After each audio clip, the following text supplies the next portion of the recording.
माँ, बेटा और बहू तीनों डाइनिंग टेबल पर बैठकर खाना खा रहे थे। खाना खाते खाते बेटा अपनी पत्नी से बोला, नीता, तुमने आज भी दाल रोटी ही बना दी। कम से कम खाना बनाने में तो आलसी मत किया करो। अभी तो घर में ही रहती हो, कुछ अच्छा भी तो बना सकती थी। नीता बोली, मैं तो सूजी का हलवा बनाने वाली थी, लेकिन सूजी आई नहीं। मैंने कल ऑर्डर की थी। कोई बात नहीं, कल बना दूंगी। किचन में कुकर की सीटी सुनाई देती है और खाना खाते खाते नीता किचन में चली जाती है। किचन से वापस आकर डाइनिंग टेबल पर बैठते हुए नीता कहती है कि आलू पकाने के लिए रखे थे, शाम को आलू की टिकिया बनाएंगे।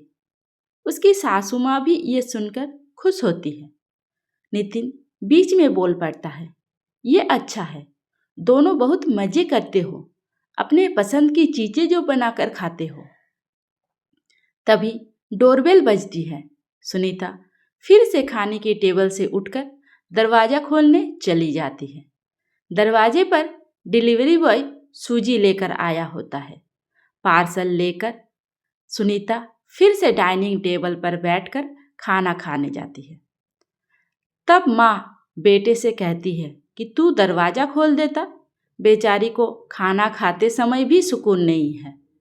बेटा कहता है, सॉरी माँ, मैं नहीं उठ सकता, मुझे ऑफिस जाने के लिए देर हो रही है।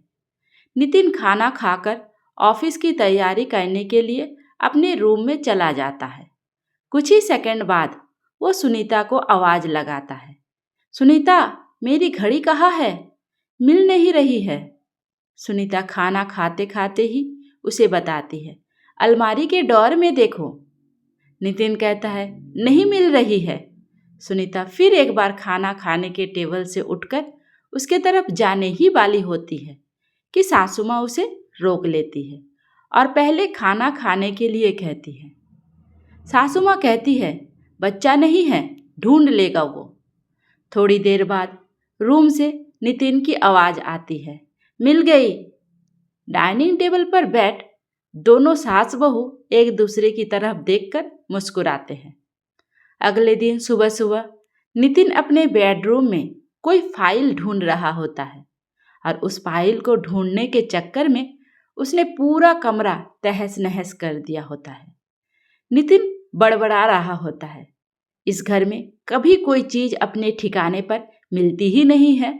इन औरतों को भी कोई काम ही नहीं है, इसलिए हर चीज़ इधर की उधर, उधर की इधर करते रहते हैं। सुनीता अपने कमरे में आकर कमरे का बुरा हाल देखती है तो नितिन से पूछती है कि क्या कर रहे हो? नितिन कहता है, वो फाइल कहाँ है जो मैंने तुम्हें परसों दी थी?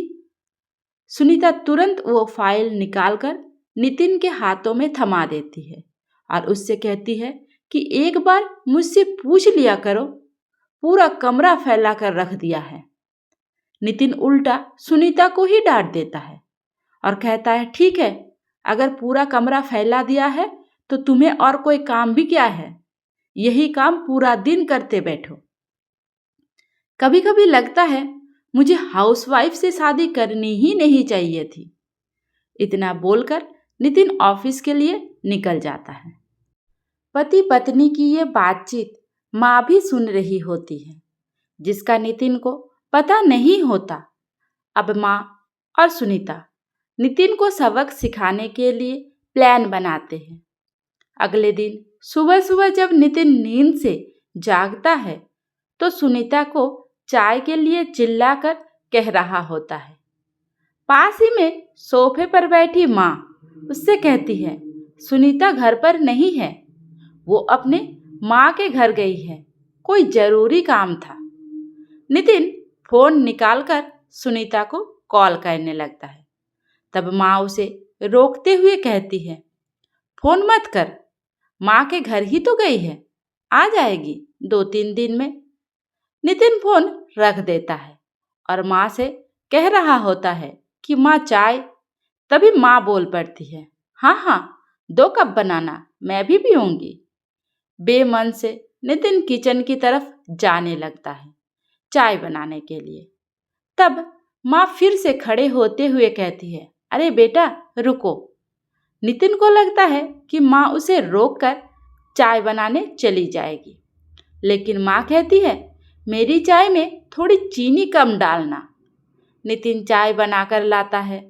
माँ और बेटा दोनों चाय पी रहे होते हैं। तब माँ बोलती है, अच्छी बनाई है, लेकिन सुनीता जो चाय बनाती है ना, उसमें तुलसी की कुछ पत्तियाँ डाल देती है। उसका स्वाद ही अलग आता है। कोई बात नहीं बेटा, अगली बार जब तू चाय बनाएगा तो ध्यान रखना। नितिन माँ की तरफ देखता ही रह जाता है। थोड़ी देर बाद नितिन माँ से कहता है, माँ आज खाने में मटर पनीर। माँ फिर से नितिन की बात काटते हुए कहती है, अरे वाह, आज मेरा बेटा मुझे मटर पनीर बनाकर खिलाएगा। अच्छा है, बहुत अच्छा है। काफ़ी दिनों से मटर पनीर खाने की इच्छा हो रही थी। नितिन कहता है, अरे माँ, मैं तुम्हें मटर पनीर बनाने के लिए कह रहा था। माँ कहती है, नहीं बेटा, मेरे घुटनों में बहुत दर्द रहता है। मैं इतने घंटों तक किचन में नहीं खड़ी रह सकती। नितिन अपना फ़ोन निकालकर रेस्टोरेंट से ऑर्डर करने लगता है। तब माँ उसे रोकते हुए कहती है, इस उम्र में मेरा पाचन अच्छा नहीं रहता बेटा, मुझे गैस हो जाता है और तुम मुझे बाहर का खाना खिलाना चाहते हो। तू तो अपनी माँ से प्यार ही नहीं करता। नितिन ना चाहते हुए भी घर का खाना बनाने के लिए किचन में चला जाता है।